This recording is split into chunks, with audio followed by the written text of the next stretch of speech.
What is going on, guys? Chip here. Welcome back to another Pokemon TCG video, and we're doing a discussion video this time, and I'm joined by two very special guests. Up above to the left, we have Sam Chen here, coming off of his third regional championship win. How's it going, Sam?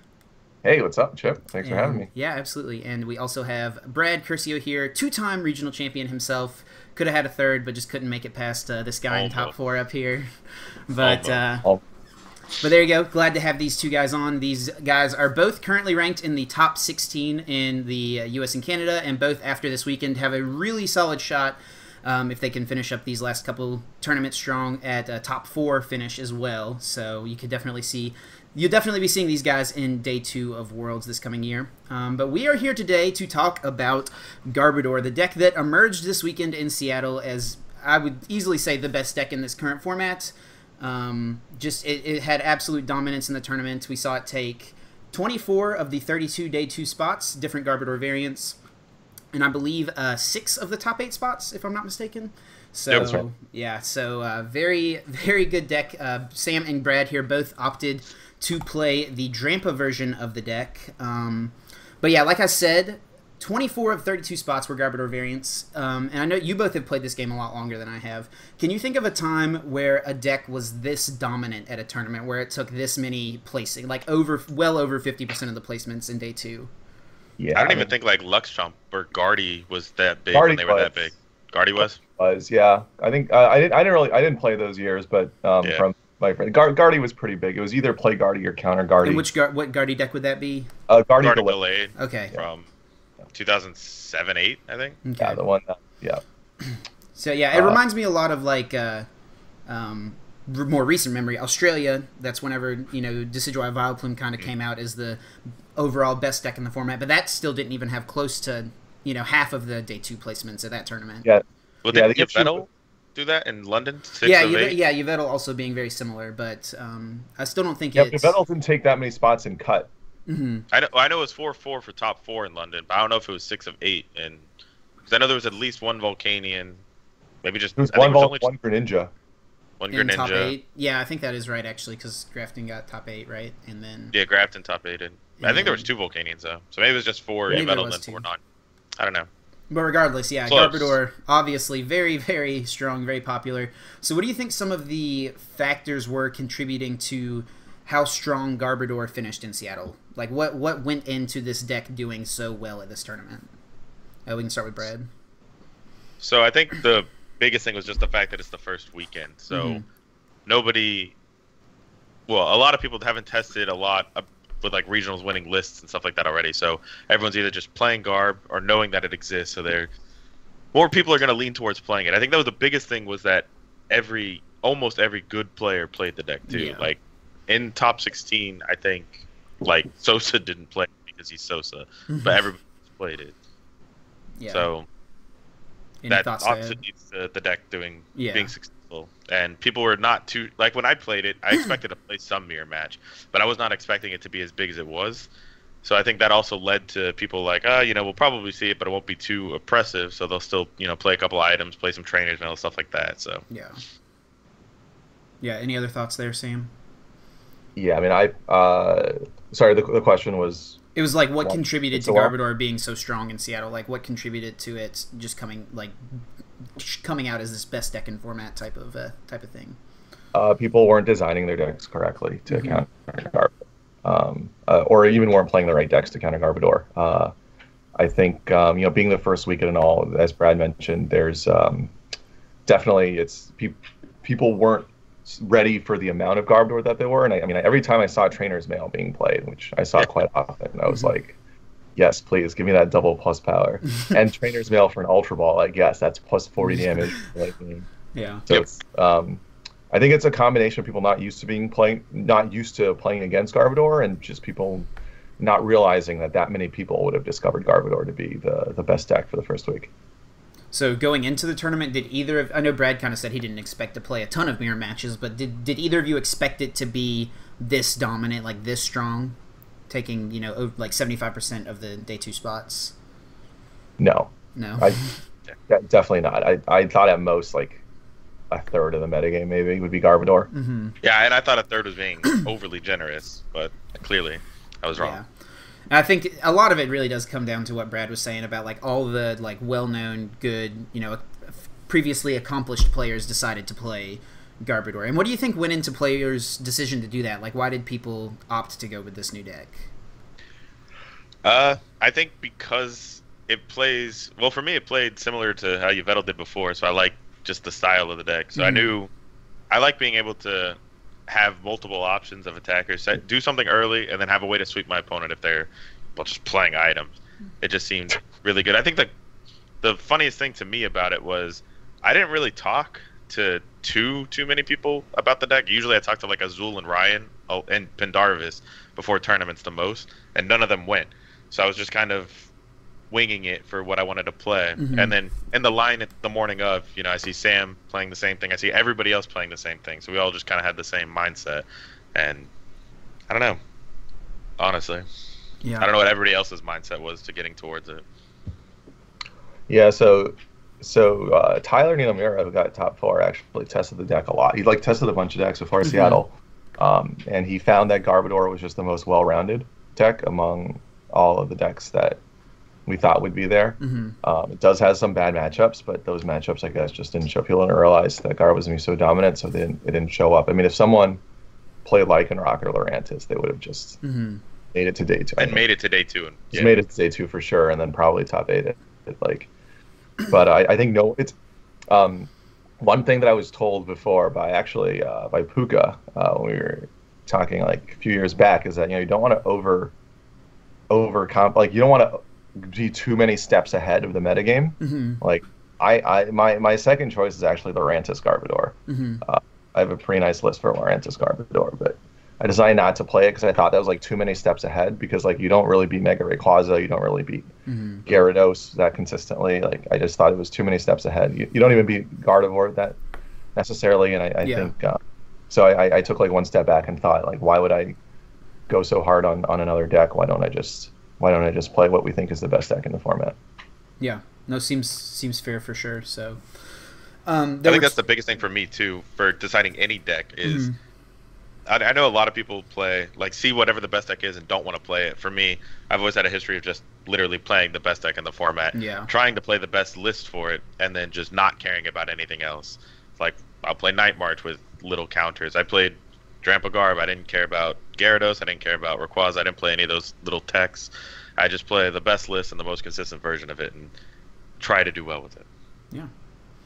So there were 2 main versions of the deck that made day 2. We said Garbodor Drampa, which is what both of you opted to play at the tournament.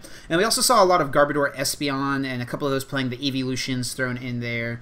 Why do you think people opted for one version over the other? We can start with Sam on this one. I think it's just preference. Espeon does better against other things. Espeon does worse against some things too. So the Drampa version's better against Greninja, especially since I play 2 Rescue Stretchers, so I can get Garbotoxin back pretty easily if they were to kill Garbodor.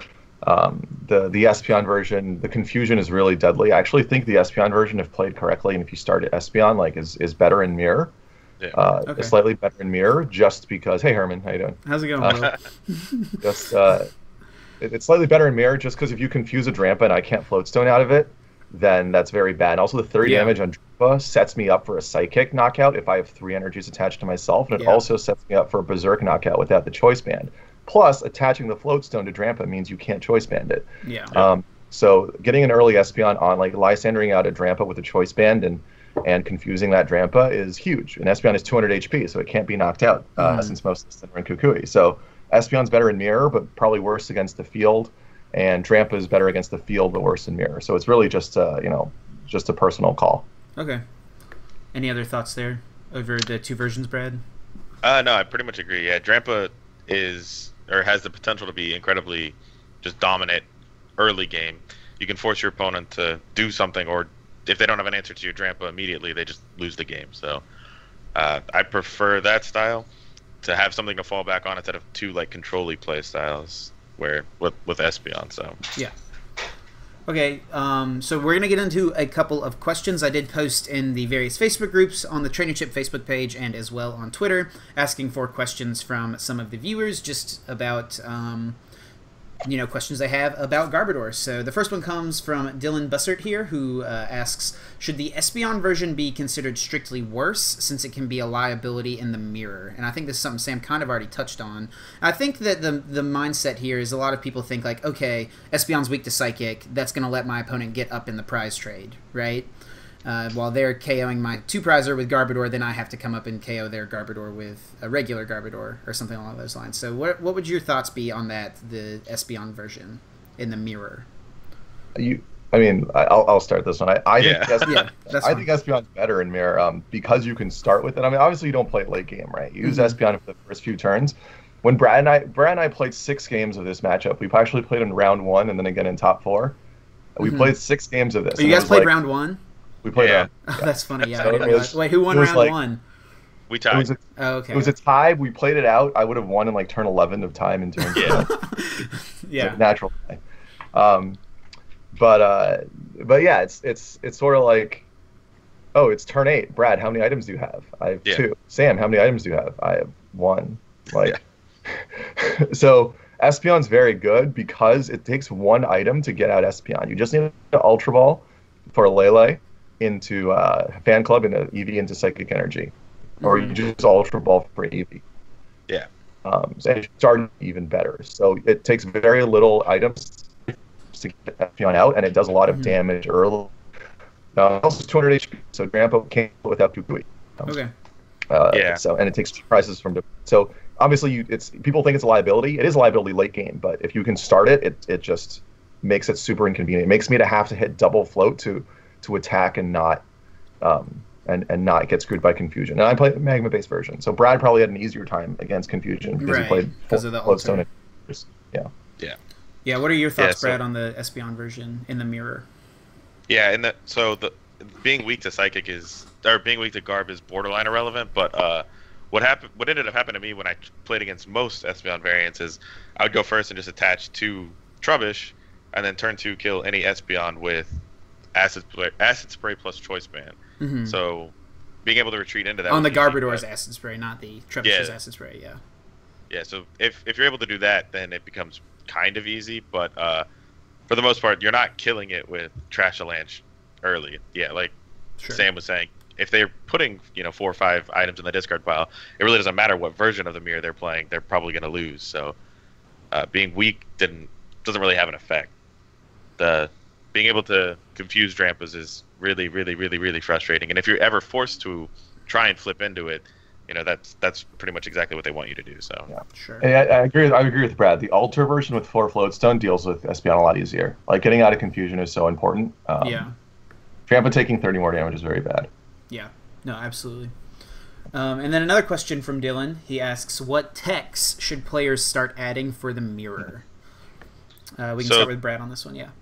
The biggest thing I could think of was just Team Flare Grunt being able to remove multiple energies. A lot of times you just want a Psychic pass, and if you're doing that, if you're able to Flare Grunt their energy away, like the way the matchups usually play out is whoever misses a beat, or whoever misses an energy attachment first. If you attach if your opponent attaches an energy, you go attach an energy Flare Grunt, you're so far ahead. If they ever miss an energy, you kind of just win the game. So Flare Grunt forces them to miss energy. So some sort of combination of energy denial like that. Otherwise, I don't know. I haven't put too much thought into it yet.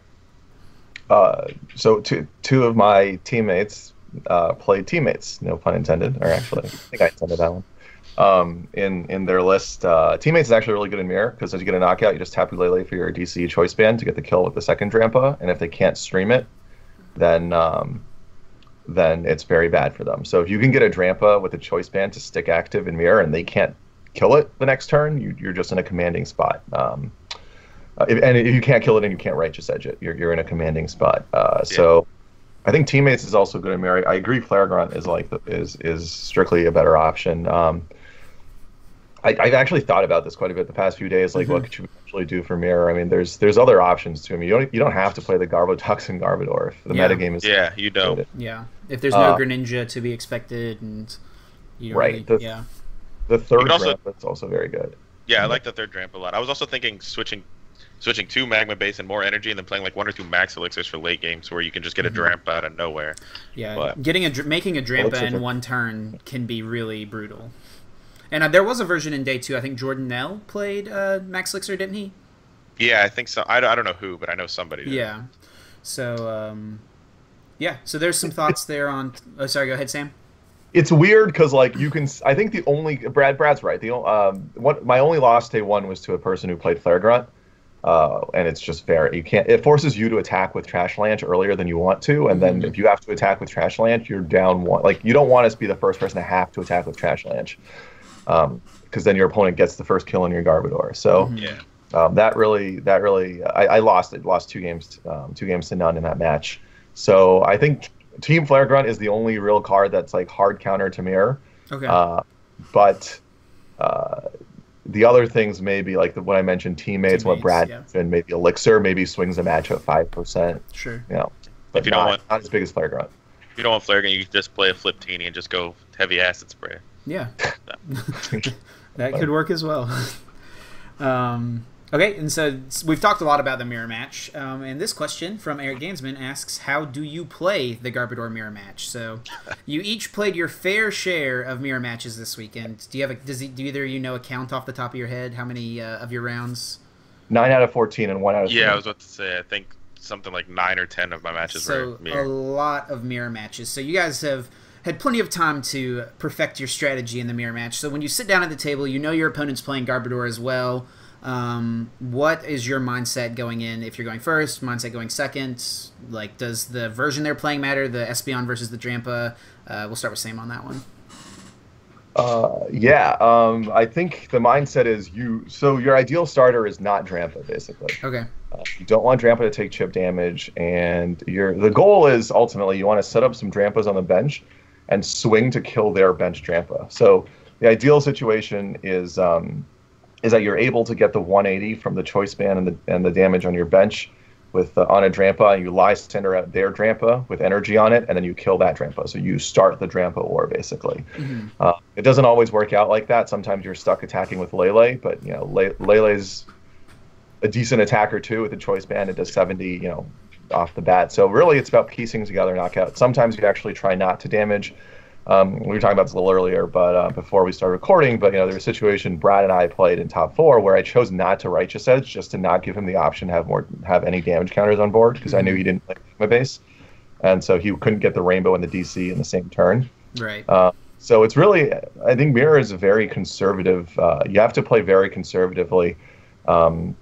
You don't want to be the first person to send up your Drampa without a knockout, and you also don't want your Drampa to get knocked out. So I mean, oftentimes I would just get both my Drampas out, put one Psychic on one and like a DC or a Psychic on the other, just so my opponent couldn't take away all my resources at once. And another thing to be cognizant of in Mirror is your tools. So Field Blower is very strong in Mirror because it's a plus 40 damage for them, and so you don't ever want to attach 2 tools. I actually end away Choice Bands and Float Stones just so I didn't have to attach a second tool so it could be a Field Blower target. It's just a very grindy, like you play the situation, you try to set up the big Berserk first on your opponent. I also had Ninja Boy Tauros, which Brad didn't have, so I could send up I could try to send up a Lele and like take a hit and maybe Ninja Boy and a Tauros at some point or something like that. So it's really about like figuring out which of your opponent's Pokemon you need to knock out and staying one attacker ahead of your opponent in terms of the setup. Sure. Yeah. Yeah, Brad, thoughts there on the Mirror? Yeah, I kind of agree. Like, in all honesty, I went into the tournament not understanding fully how to play Mirror, and then when Sam and I played round 1, I kind of attest that to the only reason I even did well in the tournament. So it honestly kind of it plays out really awkwardly because for the first like 12 turns, it's you and your opponent just ending each other every single turn. So you kind of have to play what you draw into, and you want to be able to, like you said, be able to kill the first Drampa, not really worrying too much about them like returning the knockout. So if you're able to kill them and they can't do anything to you, you usually win the game. But if you also go too aggressive, you can just lose yourself the game, because your deck is going to be filled with a bunch of stuff you don't want to end up playing, like all the choice bands and stuff that we keep ending each other back into. So there was a time when, you know, my opponent got a turn 2 knockout with Drampa on me, and I could only end him Righteous Edge's energy away. He attached another DC to kill me again, and then I killed him with Lele, and he had nothing. So even though he's able to go that aggressive, since we're just ending each other, then he's behind all those energy attachments and stuff. Yeah. And then it eventually comes down to a Garb war where I have one item in my discard pile, so his Garb doesn't even kill my Garb, and then I just win the game. So it's like, it's really, really, really, really awkward. And every game I played out pretty differently just because of how each opponent draws after every end. So it's like, it's hard to say an exact strategy. Like, obviously there's stuff you'd want to do, but it almost never plays out that way because you never draw exactly what you want off the end, and your opponent usually doesn't either. So you're kind of just sitting there for like 12 turns. Brad and I were both joking when we were playing top 4. The mirrors got progressively harder as we played because more and more people started realizing how to play it, and Well, yeah, you also play better players as you go on. Like, you just have to every time you draw an item card, you just have to read it as, like, Ultra Ball is like, discard 2 cards from your hand, search your deck for Pokemon, enter your opponent does 20 more damage for the rest of the game. Like, you just have to read every item card like that. Like, VS Seeker, search your discard pile for a supported card, and your opponent does 20 more damage for the rest of the game. So you really have to, like, weigh the consequences. And because you have to understand that, like, Garbodor can also 2-shot Drampa. If they have 3 items in his card pile, the Choice Band and Garbodor can 2-shot Drampa.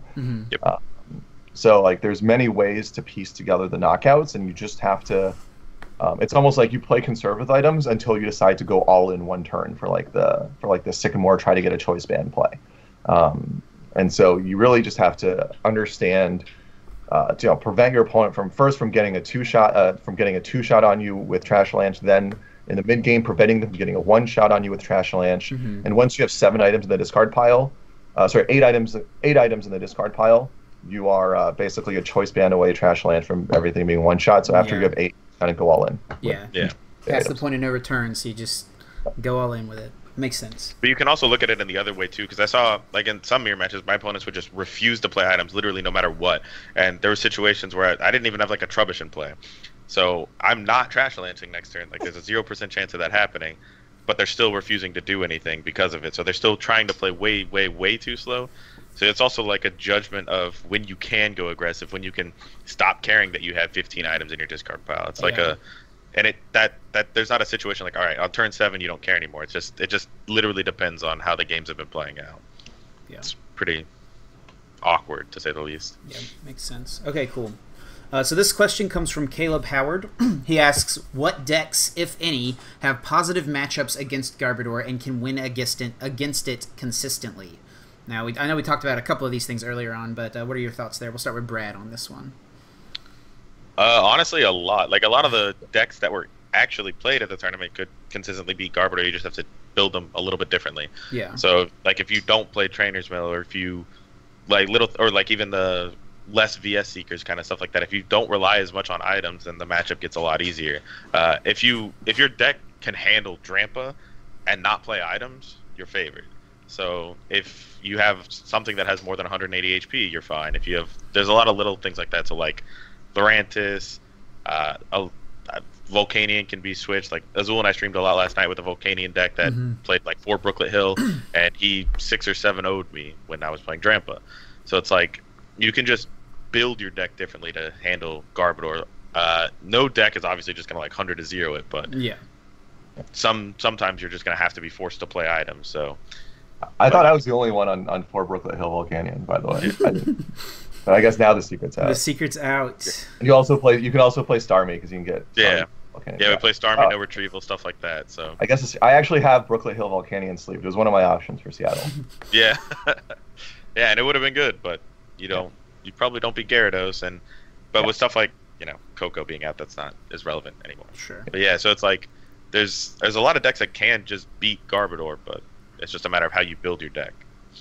Yeah, and it's to build off of Brad said. It's a lot of rock paper scissorsing, right? Because like Drampa right now, the current builds, at least the ones that are in cut, they can't do more than 180 damage turn without Trash Lanche. Mm-hmm. So if you have any GX stage 1, like Lurantis, Lycanroc's great because it's your Drampas and Tauros are weak to fighting because it's a normal dragon type in the video game. So you have a fighting weakness to exploit. A little of Ninetales absolutely destroys Garbodor Drampa, especially now with Tapu Koko. Yeah. So you just hit everything for 20, and you don't even need the Choice Band on Ninetales to do 180. So Alola Ninetales does it. As I mentioned a little earlier, I don't know if it was before or after you started recording, but my second choice for Seattle was Lurantis Garbodor, because it beats Drampa Garbodor, because Lurantis with a Sunny Day and a Choice Band does 90 damage and accelerates 2 energies from their discard to the field, and you also have Garbodor to help clean up. I guess if your opponent plays too aggressively with items, and you can play Giratina too, because of the Psychic and Grass synergy. So I mean, that was my second option for Seattle. I'm glad I didn't play it, of course, but it worked out pretty good for you. Yeah, it worked out for me now. But that definitely beats Drampa Garbodor as well. One of my teammates played Raichu Lycanroc, and he just feasted on Drampa Garbs all day. Unfortunately, he had to play like 2 Vespiquens and a Decidueye, and so couldn't make it through the field. But to get to day 2, but I mean that also destroys Drampa Garb, I'm pretty sure. Zoroark too. Wambolt posted a list in the Charizard. The Umbreon Zoroark deck. I mean, Garbodor has to bench stuff, and it's really nice when you can use your Zoroark to copy Berserk, your Zoroark break to foul play Berserk for 150 for 1 dark. Okay, that's cool. And so there's a lot of options in the metagame. I just think it was the first week, right? It took a couple regionals for Turbo Dark to emerge as the deck to dethrone Yveltal Garbodor in standard format earlier this year, and I think if not Madison, maybe by Mexico, people will found a couple decks to dethrone Garbodor Drampa as the deck to beat. Sure. Yeah, I definitely still expect it to be played and be successful in Madison, but I would be surprised to see it win again. Sure. Okay, so this next question here comes from Isaiah Rufus. What deck felt like your toughest matchup that you played throughout the tournament? So we can start with Sam on this one. Seems like he's got something he wants to share.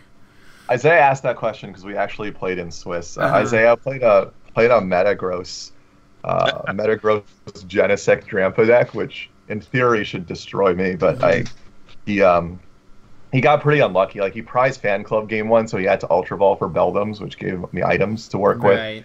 Crash Lanche. And game 2, he N to 6 and missed the energy to Algorithm GX when I didn't have N. And the next turn he had Algorithm GX, and I got the Lele. So like, he just had some bad luck. I mean, that was definitely a tough matchup. Metagross also beats Drampa Garb. It seems like the things with 250 HP can be hard. Like, I feel like Vikavolt would also be categorized in there as something that can be a hard matchup. And so I think the toughest matchups, honestly, my toughest matchup, to be honest, was the Vespiquen in the finals. I think it was the deck that I had the worst matchup against. I think it's 70-30 in favor of Vespiquen if they don't whiff, and fortunately for me and unfortunately for Jeffrey, he whiffed a couple times. Game 2 he whiffed getting a Float Stone in DC when he needed it. In Game 3 he just ran out of attackers. Like, he got some awkward hands early on because I played Sudowoodo and he ran out of attackers late game. So I mean, I think Vespiquen is a deck that is definitely favorable. Also against Drampa Garb, but the thing is, Vespiquen requires a skilled player to pilot, or else you'll just get crushed by the field. Sure. Definitely.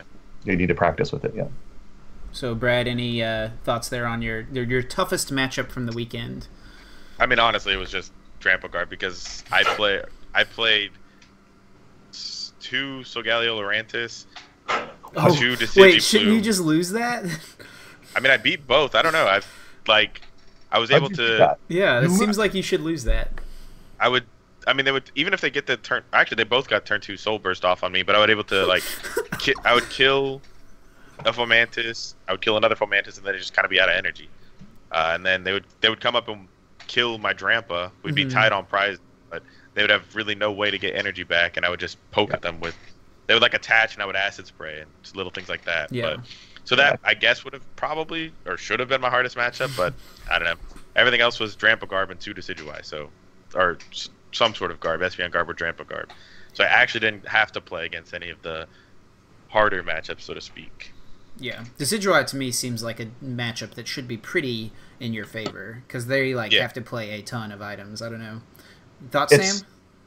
It's slightly favorable for you. Vileplume Lock turn 1 is still very impressive. Yeah, of course.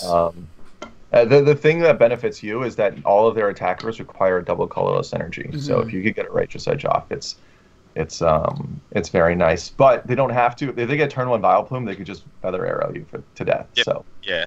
I mean, it's definitely possible to lose, but for the most part, I think the matchup's fairly favorable. If 1, you get a turn of items, or 2, they just and that their deck is always going to draw more awkwardly than you are. So they're gonna have to do a lot more to reach to do something to knock you out. They'll play 3 level balls, multiple ultra balls, to where you could 2-shot pretty much everything with Garbodor as well, and they theoretically can't one-shot it that easily. Yeah, so I played Drampa-Garbodor at League Cups this weekend, and I played against several Decidueye Vileplumes, and it always seemed like a fine matchup to me. Just, Righteous Edge, like Sam was talking about, just managing their energies in play is very good. And then they're not, by turn 6 or 7, your Garbodors are killing Decidueyes pretty easily. So, because they're so reliant. I think all of the, I played against Ryan, Jimmy, and Rahul all this weekend, and I think they all played the 4 level ball version, 4 ultra ball, so they're just, so they're gonna have to play all of these items to get set up, and they have trainers mails, all that stuff. Okay, so moving on. Next question was Nico Gist here asks, how would you change your list going into Madison? So now we're going to transition it into a couple of the questions related to Madison. That's the regionals coming up this weekend. I know Brad is going. I know Sam said he was not going, but I'm sure you have thought plenty about any changes you'd make for this new format since you are going to Mexico on the next weekend. So changes to your list going into Madison. We can start with Sam on this one. Oh, sure. I actually had not thought about it. Okay. Not all that much, but I did write a little report for my team. So there's things topics that I thought were interesting to think about. So the difference between my list and and Tyler's list, who Tyler top forward, Tyler Numera top forward, is the Sycamore versus Shaman, the 4th Sycamore versus Shaman. I think that's actually the flex spot between our lists of what you can tech. There's a lot of things you can actually play in that spot. We talked about Flare Grunt and Teammates a little earlier. If you want to give yourself a better Vespiquen matchup or a Corios, it's a festive purple songbird that just destroys Vespiquen if you play it correctly. Tapu Koko is certainly an option to beat Gyarados if you think that's a thing. And also Tapu Koko is also good because in Mirror you can spread 20 to, you can spread some damage. If you can use the 20 spread attack twice, then every one of their Drampas is in KO range without Choice Band, which is nice because you don't have to play Choice Band. Brad played Delinquent and I didn't. I actually sort of like Delinquent. Didn't really do much if you know how to play around it, but I think it could be situationally useful.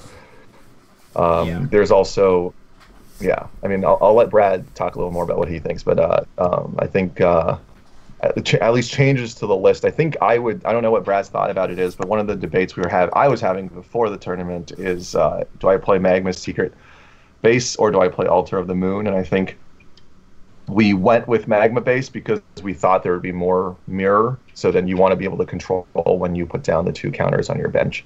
So I don't know what Brad thinks about that, but that's also, Altar versus Magma Base is something also to think about. Yeah, I definitely think Magma Base is better now. Because of the amount of mirror. Altar was good in anything else, or Altar was just good in general, but there was never a situation where I was sad to have Altar in play. So, but yeah, Magma Base seems like it would be better in the mirror. And yeah, I would probably play Coco, just because it was also good against Greninja. Any random deck, just doing the extra 20 can help you set up perfect numbers later on. And I would probably play a Flare Grunt because even in non-mirror matches, if you play the Flare Grunt, it's going to force your opponent to, play more awkwardly and maybe force them to play an extra item or 2. I love Delinquent, but I think I would just literally play Delinquent in any deck I was playing 3 Lele in. Yeah, with 3 Lele, like if anything you play 3 Lele in, Delinquent just seems so good because you can very easily punish a aggressive start from your opponent, I think. I actually don't like Delinquent because like I knew Brad played Delinquent and it was just useless. Like I mean I would still. So even when my opponents knew I played it, or like if I'm not delinquent, I don't really care about the effect of delinquenting them to 0 that much. Like obviously if it happens, then great. Yeah, but you also get to make them discard items as well, right? For the most part, I don't know if I ever delinquented somebody and they actually even discarded 1 item. Sure. But what would happen to me a lot is like in the middle of the game or something when I'm just not doing anything, I'm just gonna delinquent you. I would bump a stadium, make you discard some cards, and then you're just not going to have them later. So even if you're discarding supporters, that's fine with me. Like I think I just limiting resources. Point, and he discarded Azelf, Sudowoodo, and then some other junk card. Yeah. So it actually probably helped him. Yeah. But other than that, it was really good for me over the course of the weekend. I delinquented multiple people to 0 cards. Like even when people were going aggressive with Drampa against me, I would end them low. They would be forced to attach an energy, maybe not do anything, or end themselves back to 4 and attach an energy, and then I would just delinquent them. Yeah. So if they had anything in their hand, that's more damage for me. Even if they top deck out of it, they're probably going to have to play much more aggressively from then on, to catch up. Yeah, just to catch back up. So Delinquent's an interesting card. I think Delinquent is more effective against. And no offense to anyone, but I think it's more effective against weaker players. Sure. They may not be planning their hand around getting delinquented, or getting delinquent used against them. Yeah. I definitely field blowered my own stadium to prevent my opponent from delinquenting me, or they would need the stadium themselves. Right. Yeah. This game, so I think stronger players are able to play around it more, so it may have less of an effect in those matchups. And really it comes down to this deck. I think the skeleton is 55, maybe 54 cards, and so it comes down to what cards you want to put in for certain matchups. Like, do you play the Delinquent, or do you play the Sudowoodo for Rayquaza, Gardevoir, and I guess for Vespiquen? Or do you play the Oricorio to hard counter Vespiquen? Like there's many choices you have to make for the last cards, and it matters for what matchups you want to prepare yourself for. Yeah. And I actually think I agree with Brad in that the only card I would definitely include that I didn't include this week is Team Playground if I were playing next week. Sure. And all honesty, if I'm being 100% honest, I would change practically everything about the deck and not play Drampa-Garb next weekend. So okay. I don't think I will be playing it. I don't have any clue what I'm going to be playing, but I would be very surprised if I played the same thing twice. And if I did, I would probably just change maybe like 2 or 3 cards from the list. So you think you'd definitely switch over to the Magma base version of the deck over the Alter version? Yeah, I think I would. Okay. Cool. And one other difference. Sorry, go ahead. I was thinking about just playing 1 for even more slots for stuff, because there was like never a situation where I wanted a turn 2 Drampa knockout for the most part. Like I was always fine like letting something get hit, but I would always just play really, really slowly. It's like turn 1 I would bridge it, and then most often I would like turn 2. If they played a stadium, I would delinquent them and then big wheel. So they would have to dig for the N or just kind of get screwed by my 10-card hand. So by then I'd have 2 energy on 2 different Drampas, and then I could try and set something up because nothing's gonna kill me outside of the turn 2 Drampa. So. Brad also mentioned Bridget, but I think Fan Club's better if you play Magma base. Yeah, I can agree with that. That's fair. Pokemon go straight to her. Bridget doesn't damage your bench Pokemon under Magma base because it goes from the deck to the bench, not from your hand to the bench. And also, if you watch my game against Israel Sosa, I actually won Game 3 because of Fan Club. I was able to get a Lele in my hand to use next turn. If I had Bridget, I would have lost that game. So I think, obviously, in testing, and Brad might disagree, but in testing, when I played this deck, I won a League Cup with it last weekend too. So in playing the deck, it never really hurt to not have the extra Pokemon from Fan Club. I think you have enough time to search out the rest of the Pokemon in your deck. Yeah, so like with that. No, I honestly agree, because like for the most part, what I would want is like 2 Drampas, and then I would just get a Trubbish or 2 just because I can. But you want to bench a Trubbish early just because, but you never need 2-3 Trubbishes in play until like turn 17. So like you will draw into them with the amount of ends being played. Yeah. So, like you can put it down whenever you draw into it. You don't need to search it out immediately. But yeah, so I would be perfectly fine playing Fan Club over Bridget.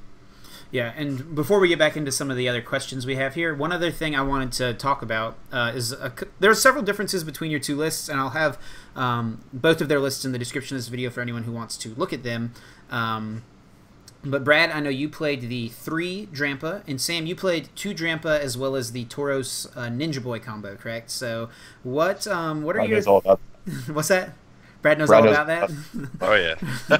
So, thoughts there on, like, Sam, would you have liked the 3rd Drampa over the Tauros at any time, or did you, like, was the Tauros Ninja Boy just, like, too good for you during the tournament? I beat Brad in Game 3 because of a Tauros Ninja Boy play. That I had no other out to knock out his Drampa and take 2 prizes in turn 1 of time, if not for a Tauros Ninja Boy. But to answer your earlier question, do I miss the 3rd Drampa? The answer is yes, but only when I prize a Drampa. Okay.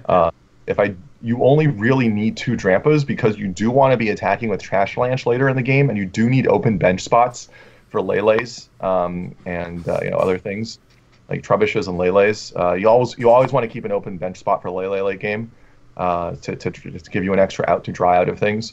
So I only missed the 3rd Drampa when I prized one. And I actually lost a game in Mirror because I prized the Drampa and he had 3. So, yeah. So, Brad, would you consider adding a Tauros Ninja Boy combo or package to the deck? Probably not, just because I like the 3 Drampa. And yeah. I didn't like play as if I had the combo at any point, so it could have been different, but I don't really. There's no way to know, really. And I'm very greedy, and I love going like turn 2 big wheel very often. Yeah. So if you're playing Tauros Ninja Boy, you obviously can't big wheel. Obviously, I never. Mad Bull. Well, yeah. I think Tauros Ninja Boy is also definitely worse in Mirror than the 3rd Drampa. I agree it's worse in Mirror than the 3rd Drampa, but Tauros Ninja Boy is so good in like random matchups. Like I beat a Mega Rayquaza just because of that. He can only hit me for 120. Hit my Drampa for 120 because I had Sudowoodo out. Yeah. So I just Ninja Boyed into you get a clean Mega Rayquaza, just Ninja Boy into Tauros, Mad Bull, knock out your Rayquaza, and he had like no response to that. And I raged another one for 140 the next turn. Or raged something else for 140 next turn. So I think Tauros Ninja Boy is definitely good. It's situationally good, like against Water Box. I didn't have Olympia, so I can Ninja Boy. I never had to use it, but I can Ninja Boy a Drampa into a Trubbish to knock it out to get out of paralysis. Prize. So, I mean, Ninja Boy is also very good in like some situations where I benched a Lele and I had a turn where I do nothing. I did this against Brad once. When I do nothing, I could just Ninja Boy a Lele into a Trubbish to get a Lele back into my deck for the game, and also to not have the Lele target on the bench, because, as I mentioned before, 7 items in a Choice Band is a Lele knockout with Trash Lanche, but not a Drampa knockout. So it's like Ninja Boys, I think, was very good for me this weekend, even without the Tauros, but I can definitely see that combination is strictly worse than playing a 3rd Drampa and something else in Mirror. Yeah. Okay, so just a little insight there onto the couple of differences between their lists. Also rainbows, right? Yeah, Brad played 2 rainbows. Yeah. And 5 basic or 6 basic psychic? 6. I played 13 total energy. Yeah. So Brad played 1 more. I think most lists were playing 12, right? Yeah. No, I played 13. Or no, I played 12. Yeah. 6, 4, 2. But yeah. Yeah, I was like, I thought I counted your energies. Yeah, 6, 4, 2. So is that? Do you think most lists were playing 12? I thought you had said that you were playing more than most lists had been, Brad. No, yeah, I was playing 6, 4, 2. Okay. Most lists were playing 11, I think. Okay. Yeah. So. Espeons might have been playing 12, but I think most Drampa Garbs are playing 11. Yeah. Okay. Yeah. Okay, so moving on here, we're still talking about Madison coming up this weekend. Steve Girthy asks, what do you think the best non-Garbodor play is for Madison? So not necessarily related to Garbodor, but what would you kind of think going into Madison this weekend? And we can start with Brad on this one, since he is actually going. So I think, I don't know, it kind of depends on what a lot of the hype goes into the set. So like, if people are still playing Drampa, and if Tapu Bulu and Lurantis, all that other stuff has a lot of hype, then Volcanion seems great. But it kind of just depends on what people are expecting to play to counter Drampa, or if people are still just planning to play Drampa. I haven't thought too much into it yet, because honestly, I usually kind of decide what I'm playing, the day before, the day of the tournament. So yeah, we talk a lot with people that are what they know, because a lot of people, Jose knows what he's going to play for an entire season. So people know what they're playing for a tournament before the tournament actually starts. So then we kind of try and figure that out and figure out what beats all of it. So right now, I think Grass is seeing hype and Tramp is seeing hype. So Volcanion for Brooklet Hill seems pretty good. But I would not be surprised if I changed my mind on Friday. Yeah. Espeon Garb actually beats Volcanion because of Psychic, and it shuts off Garbotoxin. So only Turtonator can one-shot Espeon under Garbotoxin lock. Yeah. And you discard 2 energies to do that. Or sorry, Turtonator can't even. Yeah, it does 190. You'd have to. It's 190. Yeah, so nothing can one-shot Espeon under Garbotoxin lock. So I mean, maybe Espeon's the better version because you're expecting other things. But yeah, Volcanion's I agree that Volcanion's a very strong play. Okay. If I were going, I think I'd play Alolan Ninetales. Yeah, I was gonna say that too. Definitely seems good as well. Ninetales, I mean, it's just a very strong deck now with Tapu Koko. It can Tapu Koko abuses Rough Seas as well, and you do 20 spread to help your 180s hit better numbers. The 20 spread helps you hit the 210 numbers that you need, or 200 and 210 numbers that you might need that you couldn't with before with just a choice band. Yeah, you can play something besides Kukui on that turn. So exactly, and you don't have to play Professor Kukui, although I think you still play one. I'm not sure. Yeah, I mean, an Octillery is also a very strong option in that deck as well. I mean, Octillery, I think, is the format is slowed down enough that decks can take the time to set up an Octillery, and Octillery is never a target, right? What are you going to do? You're going to let that Alolan Ninetales sit there with 2 water energy, or are you going to target that Octillery? So, and it's easy to set up with Beacon.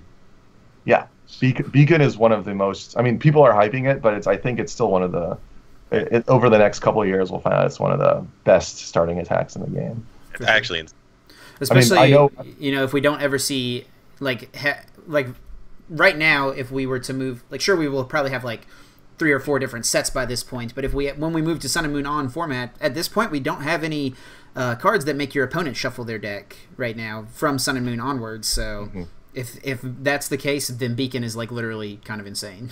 Yeah, it reminds me of 04 format when you can search your hand is basically completely safe for the whole game. There's no hand disruption. Right, and you'd play Blaziken, Blossom, full up played, and you'd have a 20 card hand, and you're just I have all these options, and so it's I think I think Beacon is going to prove to be one of the better setup attacks in the game. I know Russell Lepar played one in his Vikavolt without Ninetales. Yep. Just because of Beacon. He just played one so he could bridge it into it and search for Charge Bug Vikavolt. So. Yeah. Definitely seems good. Good attack. Okay, so continuing on, we've talked about Koko and Bulu a little bit, but this question comes from Christopher Watkins. With the advent of Koko and Bulu this weekend, do you see any real change in Garb's position atop the current meta, or do you expect it to remain top dog at Madison as well? So how do you think Koko and Bulu affect Garb's position, and just how do you think they fit in the meta in general? We can start with Sam on this one. Yeah, as I mentioned, Koko and Alolan Ninetales hurts Drampa a lot because it does the 20 to make the perfect 160s on Drampas. I don't think these 2 cards being released necessarily hurt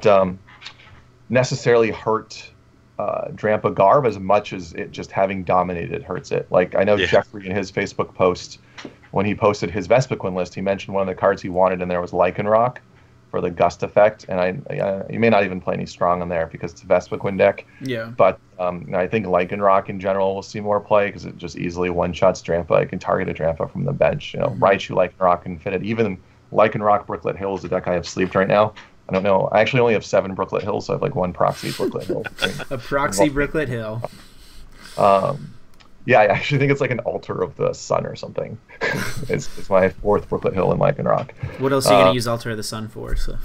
Yeah, well, it might be good eventually. It's something, but no. But I mean, I think what hurts Drampa Garb's position is that there are decks in the format that can beat it, and people know about it. I mean, I think every single GX that's been released, and in Guardians Rising is very good, and all of them who have more than 200 HP can or more than 100 HP can deal with Drampa to some extent. Yeah. Any thoughts, Brad? There. Yeah, no, I pretty much agree. I don't think those two cards being released are going to affect Drampa that much more than just Drampa being so popular and so exploitable. Sure. Okay, this next question from Gene Kuroda here. What version of Tapu Bulu is better, the Lurantis version or the Vikavolt version, and which one is stronger versus Garbodor? So I don't know if you guys have both seen either of those versions of the deck. The Lurantis version, I'd say, is probably the more popular. I personally like the Vikavolt version with the Sun and Moon base set Vikavolt that lets you search out energies to attach to power up your Bulu a lot faster. And so what do you guys think of Bulu in general and Bulu against Garbodor? We can start with Brad on this one. I mean, I think Lurantis alone kind of just beats Garbodor, Sure. so Lurantis Bulu probably beats Garbodor. And then kind of the same concept, Vikavolt is pretty good against Garbodor, so Vikavolt Bulu seems pretty good against Garbodor. But I would expect Lurantis to see more play just because it's usually easier to set up a Lurantis just to attack with than setting up a Vikavolt and then attacking with Bulu. Yeah. So I would assume Lurantis sees more play, and like I said, Lurantis alone just beats Garbodor, so... I like talking about matchups that I've actually played before. In Lurantis Bulu versus Drampa Garbodor, you actually don't bench Bulu. You go straight Lurantis, both types of Lurantises. Okay. Bulu is too little HP. It gets killed by Berserk with a Choice Band. And Vikavolt just beats Garbodor. So Sure. 60-40, but it still beats it. If it sets up Vikavolt loses to itself, Lurantis just doesn't lose to Garbodor if you don't whiff. Okay. Don't bench Bulu. Don't bench Bulu, yeah. Keep that in mind, people, this weekend. I mean, you need to, but in general, you don't want to be attacking with Bulu. Lurantis is first attack with a Choice Band. I forget what it's called. Flower Supply. Does 40. Choice Band at 70 with a Sunny Day Lurantis on your bench. 90. That's 9. With 2 shots, Drampa. Yeah, good numbers there for sure. All right, and then last question here that we have to talk about comes from Tyler Ninamura, who Sam has mentioned a couple of times here. Of course, one of his good friends, one of his teammates, who also made top 4 with Drampa Garbodor. Why did neither of you run Shaman EX over the 4th Sycamore? And why did Brad bring Sam to the dark side of this debate? Why, God, why? So I guess we can start with Sam on this one. I played this in a League Cup last weekend, and I also tested some games with it this week. And I started Shaman twice, and it just feels bad every time. So you kind of had like a stigma against Shaman there because of that. Yeah, and I didn't every time I played down Shaman, I was immediately punished for it, like a Lysandre play. And so I just didn't think, and I didn't really do anything for me. I mean, I don't know if anyone watched, probably no one did, but one of the Swiss rounds of the League Cup I won last week was streamed, and I played Shaman down, and so my opponent immediately was like, "Oh, let me Lysandre and Trash Lance it." And I'm like, "Oh, that's cool." But I if that were a Sycamore, I could have just avoided this situation entirely. So. I don't like Shaman. I mean, I've been cutting Shaman from everything except for Vespiquen. Yeah, I've cut Shaman from a lot of stuff recently, which seems surprising because setup just seems so good still. But the most the easiest way to get it out and get it to the full effect is to Ultra Ball for it, and that's just Ultra Ball, get a Pokemon, and your opponent does 20 more damage for the rest of the game. Yeah, I kind of agree. It's if you're playing. So Shaman is so easily knocked out by pretty much anything in the deck. Even Berserk kills it if you have no damage in play. Yeah, with a Choice Band. Yeah, so as soon as Shaman hits the... if I were to play Shaman in my deck, I would honestly feel like I have to play Parallel City.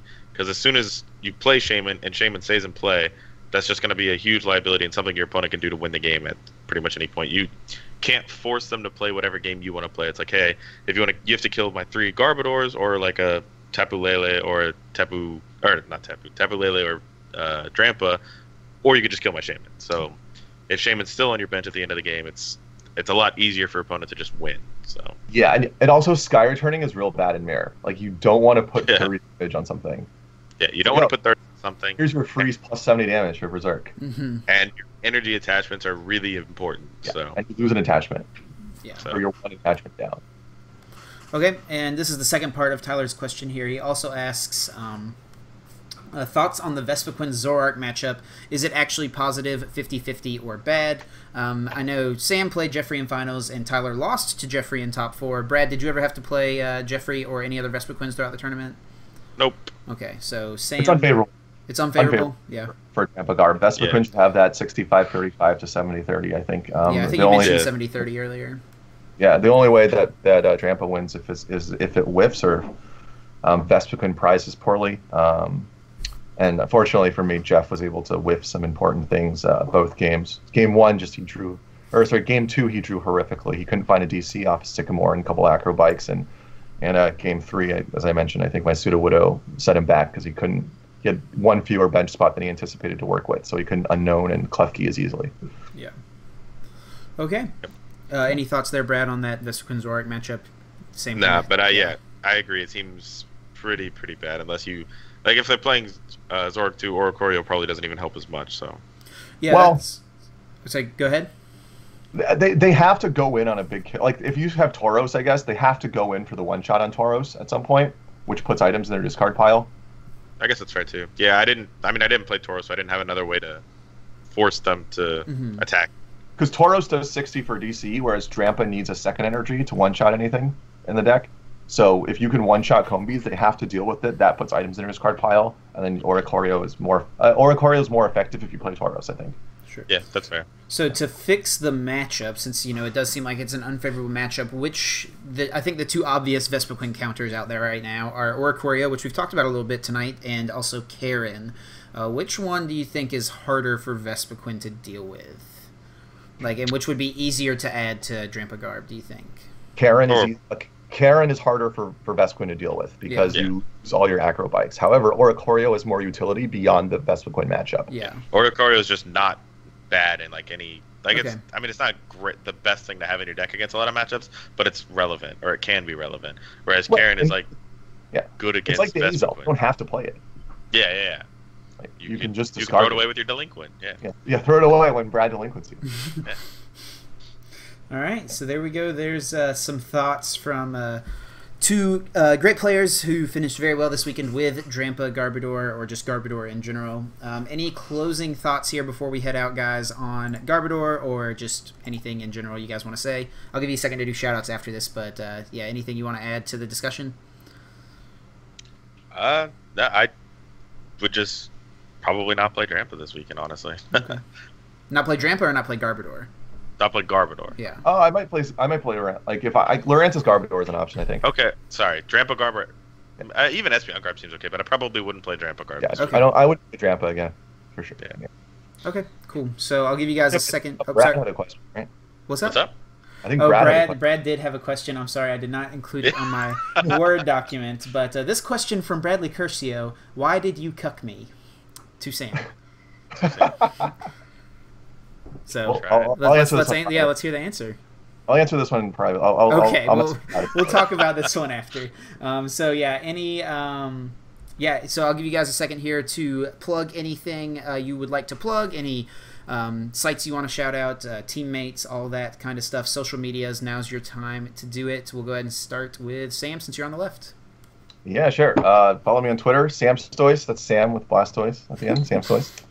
Shout out to Tyler and Amir, obviously. Congrats on getting top 4, and thanks for the list. I hope you get top 16. Tyler's actually 17th right now by 1 point. 1 point. Wow. So, but he has one more League Cup finish over, one less League Cup finish over the person who's currently in 16th. Okay.